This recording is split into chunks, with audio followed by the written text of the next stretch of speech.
why don't we move to this interesting article by Jeremy Waldron that speaks to much of the things that we were mentioning before.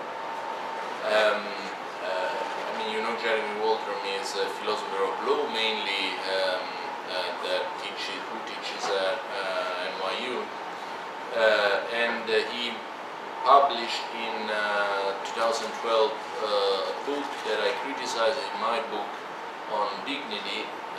His book is on dignity, my book is not on dignity. This book is called Dignity, Ranks and Rights, if I'm not mistaken. Yeah. And this is his last take on this concept of dignity, in particular human dignity, that he has been focusing on in the last, I would say, decades. In fact, it's a fantastic piece of scholarly literature because he's extremely knowledgeable, besides being extremely sharp and rigorous as a philosopher.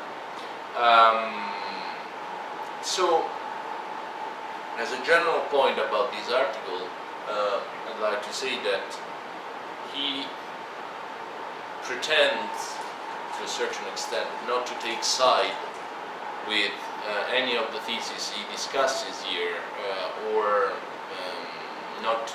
His main point seems to be not that of conveying a well-defined philosophical thesis, as much as that of showing the difficulties that go with the attempt to ground human rights in human dignity, which is pretty much what the orthodox usually want to do, and for what is worth and important, what also I want to do.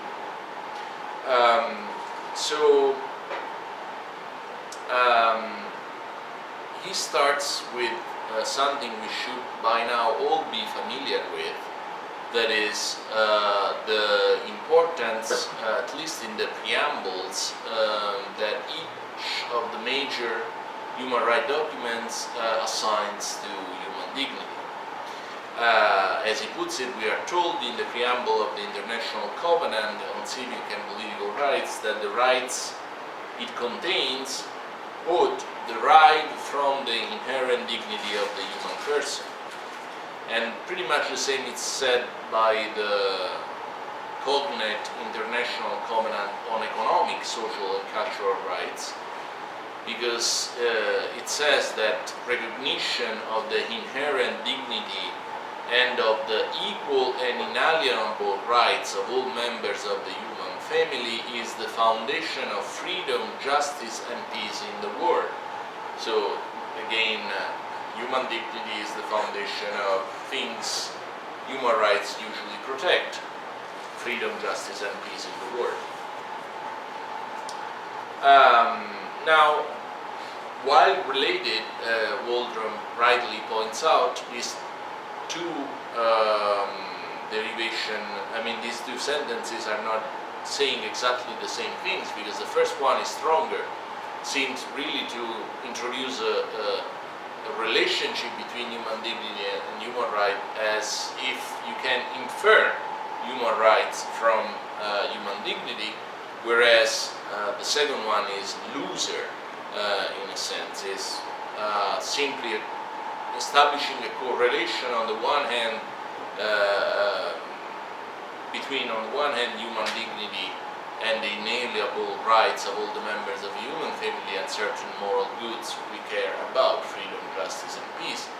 But most importantly, the second formulation puts at the same level human dignity and the inalienable rights of all members of the human family, as if there were no logical distinction between human dignity and these inherent rights that we have,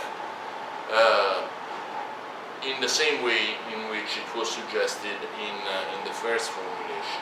And this less, this formulation that does not introduce an inference stricto sensu from human dignity to human rights is also confirmed by the preamble of the Universal Declaration of Human Rights, that, for example, Article 1 says that all human beings are born free and equal in dignity and rights. So again, dignity and rights seem to be at the same logical level as opposed to one grounding the other. Now, are these different in terminological choices, if you want, or in the way of expressing of the founding fathers, expressing themselves of the founding fathers of the culture of human rights? Maybe not. But I guess that what Waldron wants to say is that we need what he's going to deliver in this paper. One of the things he's going to deliver in this paper, and that is some clarification on what we mean by a foundation of human rights, because there may be different ways of offering a foundation of human rights. So part of the conceptual analysis he offers is precisely on explaining whether by the foundation of human rights we really mean, okay, now I want X, and from X I want to infer Y, Z, W, and so on and so forth, which is the strong notion of derivation, and is almost an analytic inference from one concept to others, or whether we are, by foundation of human rights, want to mean or may mean, or we better mean something less strict and rigid as this idea of formal inference from one concept to another. Okay, before we move to that,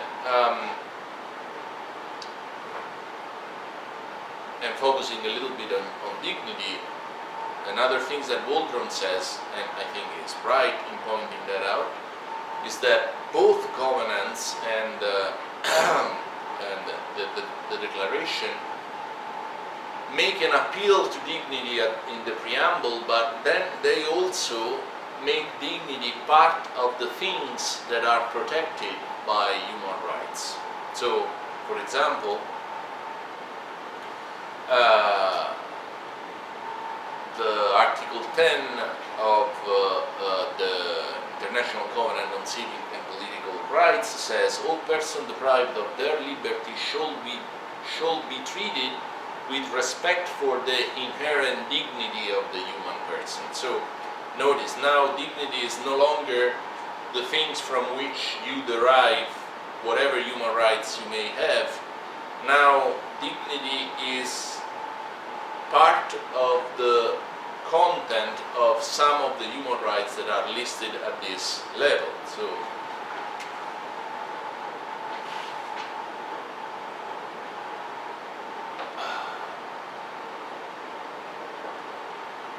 but some of these human rights have dignity as their content.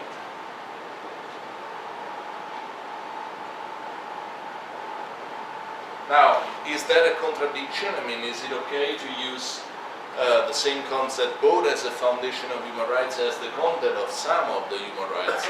Waldron says no, it's not a it's not a contradiction, as some scholars say, and he gives an explanation of why it's not a contradiction. He says, for some of the areas covered by human rights, we may already know well what human dignity requires. So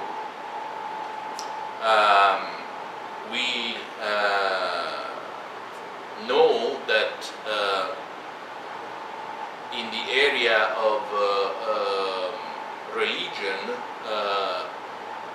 respecting the dignity of human beings entails giving everybody the freedom to choose which religion one wants to adopt. But in other areas, there might be no as straightforward benchmark as the one that I just mentioned. And so, I mean, for example, when we say prisoners should not be treated in a way that is incompatible with their dignity, we may be expressing a sort of constraint that we haven't yet, that we haven't been able yet to translate into specific directions and norms. So we don't know exactly what it means to treat prisoners with dignity, and so Waldron suggests that's why we find dignity also in the content of some of the human rights, because we are not certain of the exact implication of the dignity, in this case, of prisoners. And to make his point even clearer, he gives us an analogy. He says, members of the judiciary have a certain dignity in most legal systems. So judges have a set of dignities, so ways in which they should be treated, privileges if you want.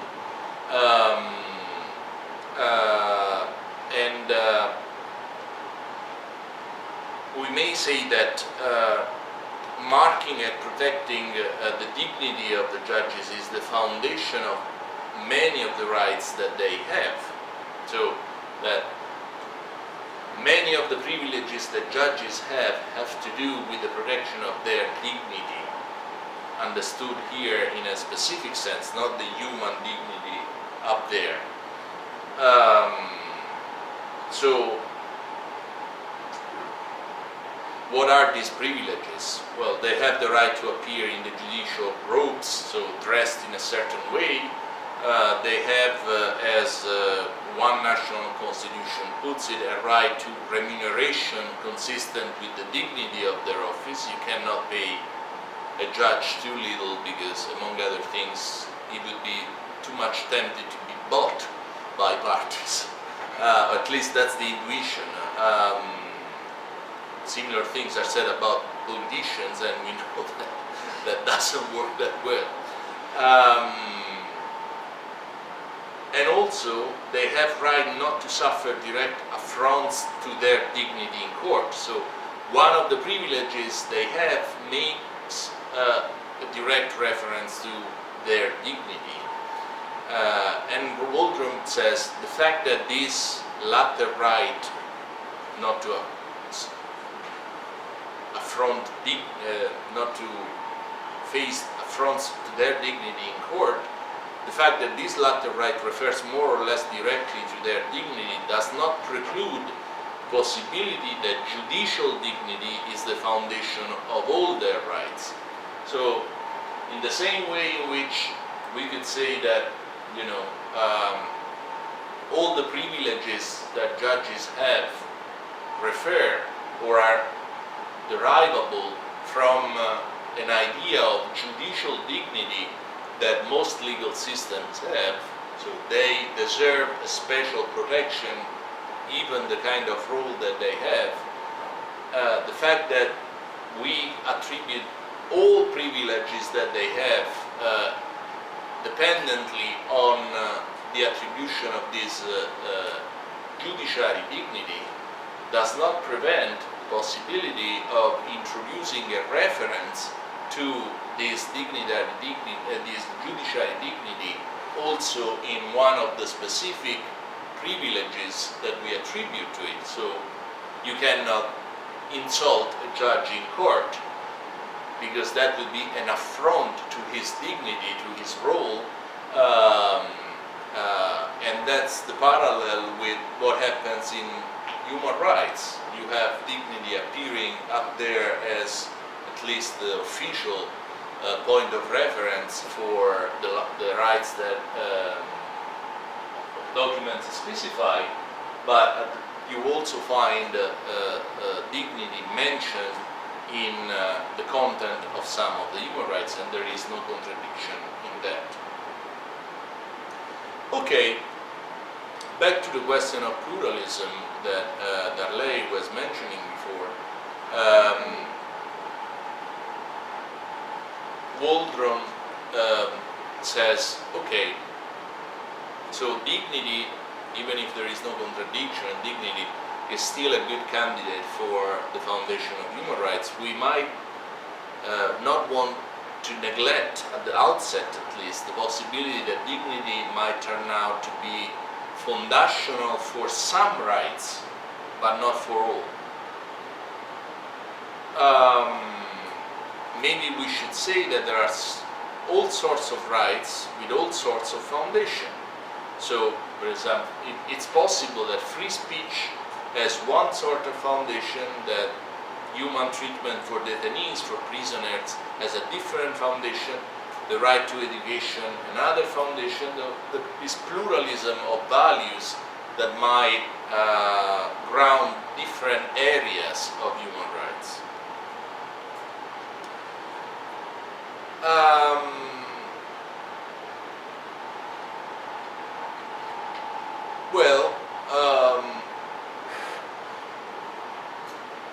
Waldron says the fact that dignity is important doesn't mean that other seemingly foundational values are also important. Dignity's importance does not necessarily make it into a master value, overshadowing every other value that might occupy a foundational role. Some rights may be based directly on liberty and autonomy, without regard to the place those ideas have in turn in the analysis of dignity. Some might be based on equality and social justice. Some might even be based indirectly on utility. What could be a human right based on utility? I think that what you were mentioning before the beginning of class, the fourth generation of human rights, the rights of the environment, you might say that could have a utilitarian foundation, to the extent in which you think that it's okay to limit the rights that individuals, at least belonging to one generation, have for the sake of the well-being of the species in general, the whole species, perhaps in future generations. So even if utilitarianism and rights talk, and particularly human rights talk, do not seem to match very well with one another, this might be a good example of what Waldron is suggesting here, that perhaps we should not look for one overarching value that grounds all human rights, but that different sorts of consideration could be the grounds of different areas of human rights. Now, again, if I have to say something critical about that, it looks very prudent from a theoretical point of view, but again, not looking for this ultimate ground, in a sense, pushes you to show me why, for example, I have to concede free speech and freedom of the press and freedom of association and all sorts of civic rights you may think of to certain entities, humans, unless you show me why their expression, unless you show me why these entities deserve to have the interest that they may have in exercising these rights be taken into consideration. But okay, that's my perhaps ultra-orthodox tendency that speaks in this case. Okay, and he mentions in support of this idea that we might need some pluralism in the foundation of human rights, the examples of certain amendments that have been added to constitutions, famously to the American constitutions, that could hardly be conceived as derived from one normative value that we always have in mind when we add new rights in constitutional documents. So the right not to have troops in your courtyard, that is one of the amendments of the of the American Constitution, Waldron says, is hardly linkable to human dignity. At least the linkage is not immediately apparent, not to mention the subsequent amendments about the elections to the Senate, legality of the income tax, reduction of voting age to 18 from 21 to 18, and so on. Waldron says, if you want to make sense of these rights merely in terms of, oh yeah, right, in order to protect the dignity of human beings, I have to lower the age in which you can vote from 21 to 18. Go figure. It's probably difficult. But of course, reduction of voting age from 21 to 18 is not a human right. It's just, a right that appears in the American Constitution. It's not perhaps not accidentally. There is no human right to vote when you are 18. Okay, let's leave that aside. Let's move to the more interesting part of Waldron paper.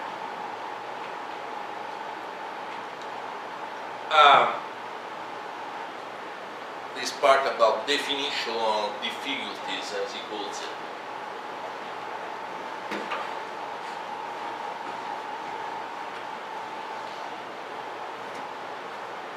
So, if we need to show now difficulties.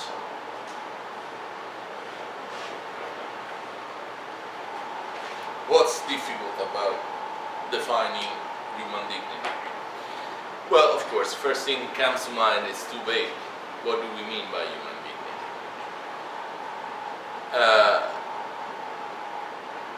This jurist, Oscar Schachter, observed that there is no explicit definition of human dignity in any of the documents that we have been mentioning. Now, the reason that Schachter thinks this is the case is that it is intrinsically vague. It's a concept that is intrinsically untractable. He uses this expression that is pretty much a sort of soft, amorphous concept, and precisely because it has this intrinsic vagueness, the founding fathers of the human rights culture never defined human dignity. And if we don't have, however, if we are not clear about what human dignity is, then the idea of deriving human rights from a vague concept might not be a good idea. Christopher McRudden, editor of this another gigantic volume, Understanding Human Dignity, that came out in 2012, argued that this lack of definition is actually a political choice. I mean, it's a strategic choice on the part of the founding fathers for the reason I've given you. We don't want to say what human dignity is because this might generate disagreements among peoples. I mean, if you give me this list of human rights as an expression of the idea that human beings are children of God, I mean, if I don't believe in God, why should I take seriously these human rights? If you give me this list of human rights as an expression of an idea of human dignity in terms of respect for the only entities that are capable of moral behavior, and I'm not a Kantian, why should I take seriously human rights? So McRudden thinks lack of specificity in the definition of human dignity that we found in official documents was a strategic, conscious choice on the part of the drafters of the human rights documents, who did not want to encourage disagreement among peoples. Now, whatever the reason is why human dignity is not defined in the official documents, whether it is intrinsically vague and impossible to determine, or whether it may be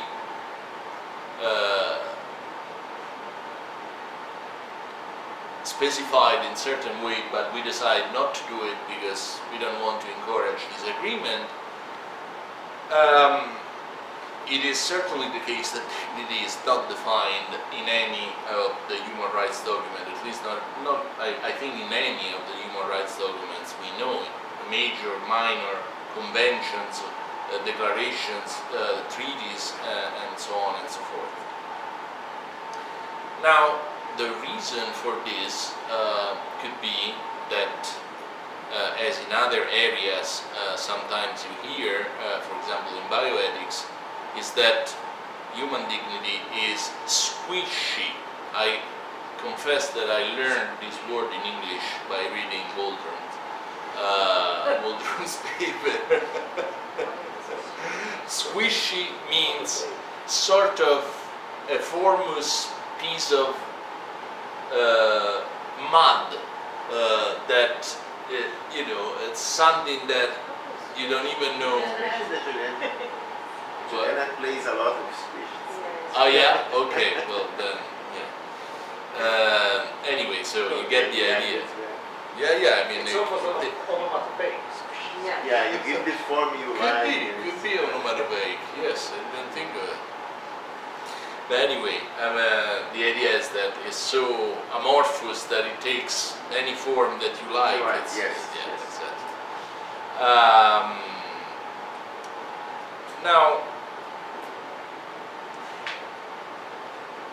one interesting position, among these many definitional difficulties that we may have, perhaps the position that Waldron most likes, as I told you, it's never clear what position he endorses. He simply gives you a list of difficulties in this business of grounding human rights on human dignity, but it's not clear the one he endorses, the one he likes most. I think that in this case, the difficulty or the solution of the difficulty he likes most is this, that it is true that dignity is pretty vague and difficult to define, but still this should not be a reason to disqualify dignity as a potential foundation of human rights, pretty much because both the definition of human rights and the definition of human dignity are a work in progress. So basically the intuition is that we understand human rights today after 70 years from the Universal Declaration in a way, in a better way, in a more articulated way than in the way in which it was understood 70 years ago. What happened in between is of course a lot of activism in the name of human rights, a lot of historical facts that happened in the name of human rights. For example, remember self-determination against colonial powers, done in the name of human rights, what Ignatieff calls the juridical revolution. So once these rights were put down, even in a non-binding document such as the Declaration, because the Declaration is a declaration of rights, there is no legal force behind it, but once the superpowers, the colonial powers had put forward this list of rights, including the right of self-determination for all peoples, colonies used this language to justify their movement towards independence. So what happened in 70 years was a lot of activism of human rights, there was a lot of jurisprudence on human rights. Remember that there is a human rights court in Europe that issues sentences that of course contribute to the understanding of human rights, because that's what usually happens with norms. Now,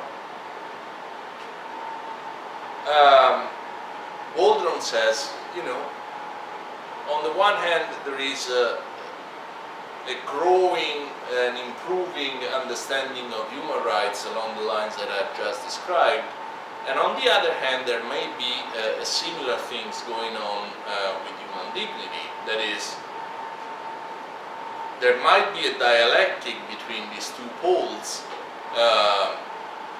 and this speaks to another thesis that Waldron implicitly, silently endorses in this paper, which is that's exactly how he sees the relation between human dignity and human rights, not as one is there and from there you infer human rights as in the previous scheme that I had on the board, but it's more like they are pretty much at the same logical level. They influence one another and they correct each other, sort of reflective equilibrium between those two.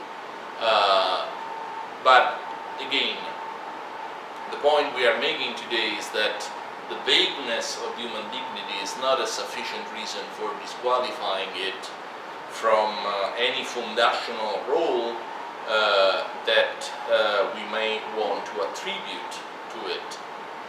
So there is not, this is not inconsistent with dignity. I mean, the fact that it's vague, it's not inconsistent with dignity operating as a foundation for rights.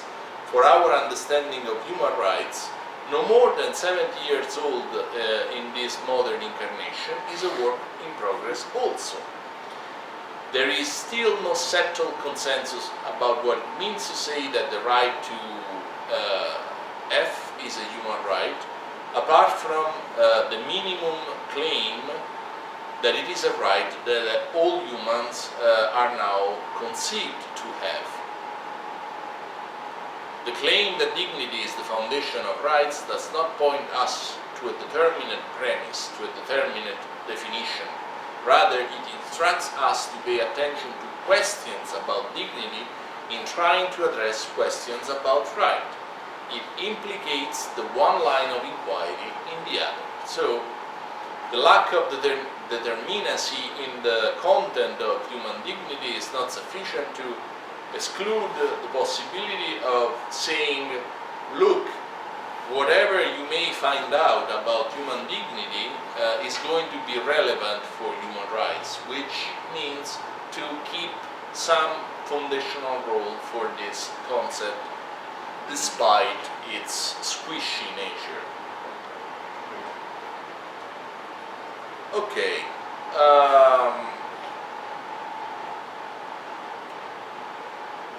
What else do we have of interest? Okay, yeah. Another reason why, well, I guess we already mentioned this, but another reason why defining human dignity is a difficult task might not have to be with an intrinsic difficulty with the concept, but quite simply with the fact that it's a contested concept. So a little bit the point that was made before. We may disagree about what human dignity means. I mean, if we look at the history of ideas, not surprisingly, we don't find one definition of human dignity.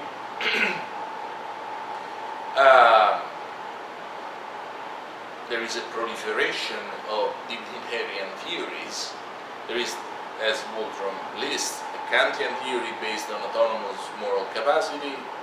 There is the Catholic theory based on human dignity created in the image of God. I don't know why it's Catholic and not Christian. I mean, do Protestants have a different idea of human dignity? I don't think so. Anyway, there is a theory developed by me and Waldron, and others about dignity as a status rather than a value, and we'll see what that means. And there is a theory of dignity developed by Ronald Dworkin in Justice for the Hedgehogs. Now, these are rival accounts, they are incompatible accounts of human dignity. So, the suggestion here is that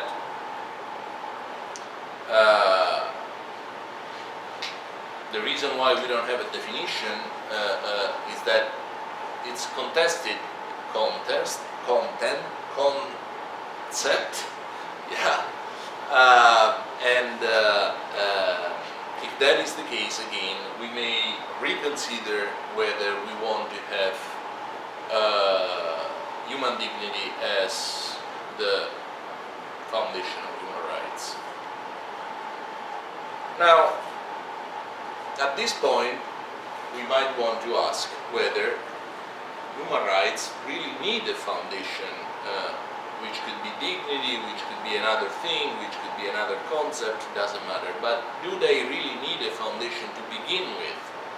As we know by now, some authoritative philosophers, especially belonging to the political school, think that this is not the case. We don't really need a foundation of human rights, because human rights have their own life independently of a foundation. So George Kateb puts this point without endorsing it, because he has a foundation of human rights, but he puts the point by saying, why make trouble by defending rights at length and make worse trouble by claiming that human dignity is the basis or part of the basis for human rights? Theoretical defense invites philosophical skepticism, which is sometimes useful to stimulate thought, but there is these days not very much theory, though there is some that come out and say that human dignity and human rights are, in Jeremy Bentham's phrase, nonsense upon stilts, and that the idea of human dignity adds yet more nonsense. So, if you want to defend human rights, perhaps you should stop talking about human dignity, because those who are not convinced by human rights, and you say, okay, now I'm going to show you that human rights are truly normative. Let's talk about human dignity. That's even worse, because disagreement is even bigger. And therefore, let's not follow this path if we care about human rights, because this is not going to get us anywhere. Not to mention that lawyers and judges disagree back and forth about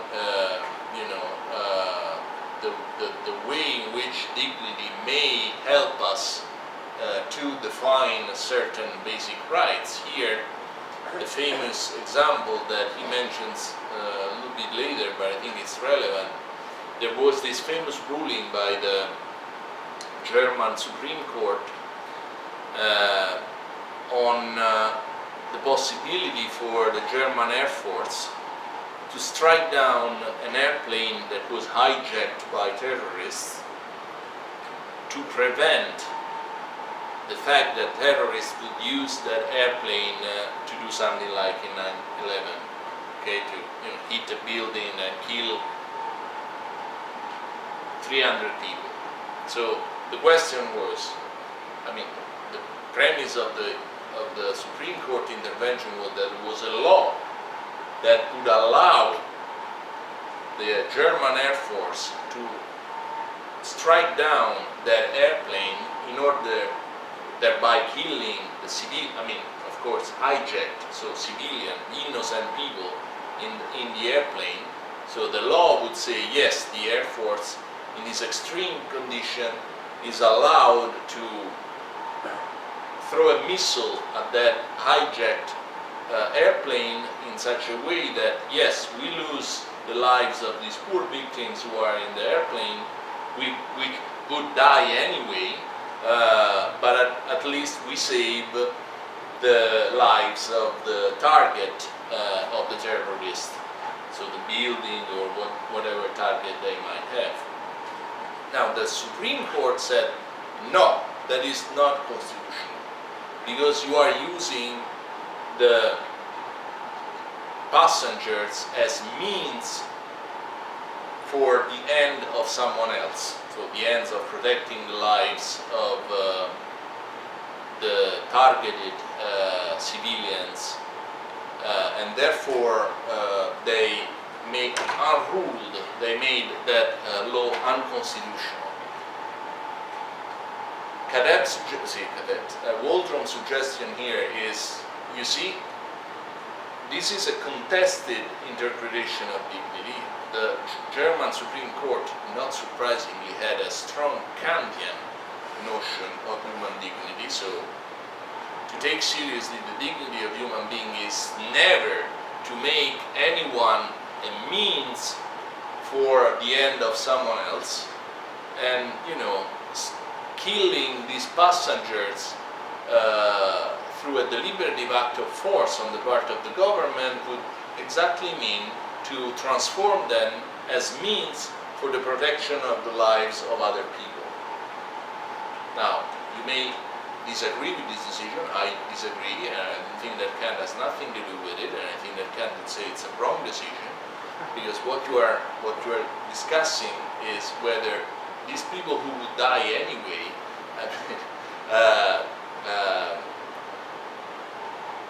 are to be killed by a national authority to prevent other people from dying, which seems to me is clearly the case.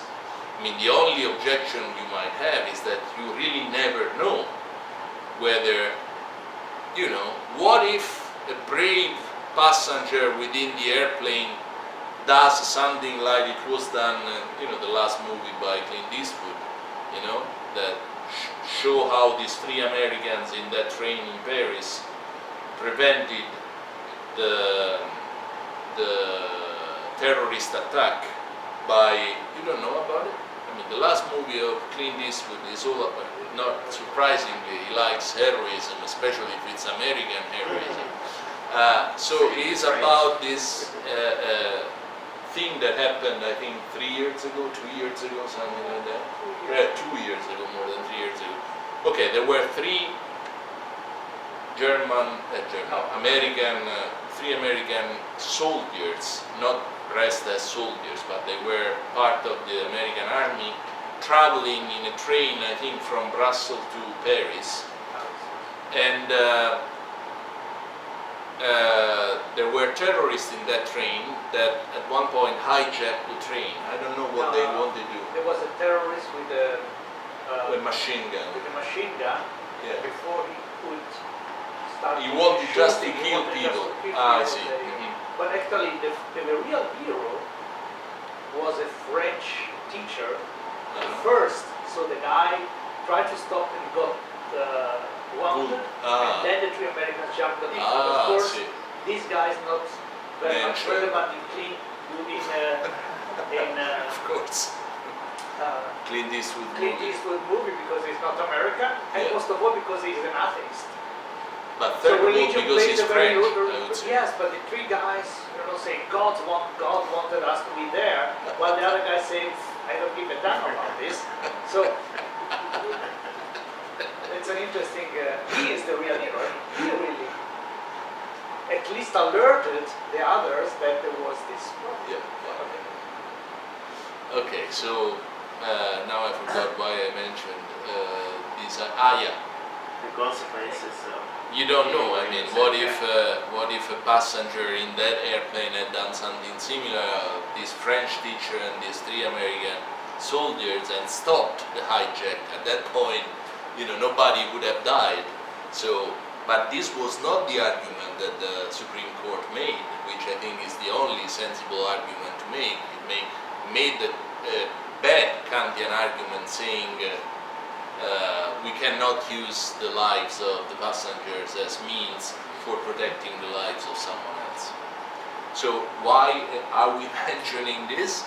We are mentioning this to show that one of the difficulties with human dignity we have is that since it is a contested concept and there may be legitimate yet incompatible definitions of human dignity, depending on the one you prefer, you have different rights. You end up with rights that are very different. So there are consequences that follow from your prioritizing one definition of human dignity over another. Finally, you might think, well, look, if the concept of human dignity is so untractable, is so intrinsically difficult to determine, at least in a fairly unanimous way, why don't we stop inquiring into this notion? Why don't we stop thinking about what we should conceive of as human dignity, especially because, as I said repeatedly, the practical consequences of abandoning this field of inquiry do not seem to be huge. Human rights have their own life, and they do what they do for us and for our lives, little or big, it doesn't matter, quite independently of this difficulty in defining human dignity. Now Waldron answers, well, if that were the case, then we should stop doing quantum physics, basically. I mean, it's very, there are no practical consequences, at least so far, of quantum physics. There are no practical application of quantum physics, and yet we spend millions of euros paying physicists to keep doing quantum physics, because, as we know, in the history of knowledge in general, what may seem to be completely non-practical today can later become extremely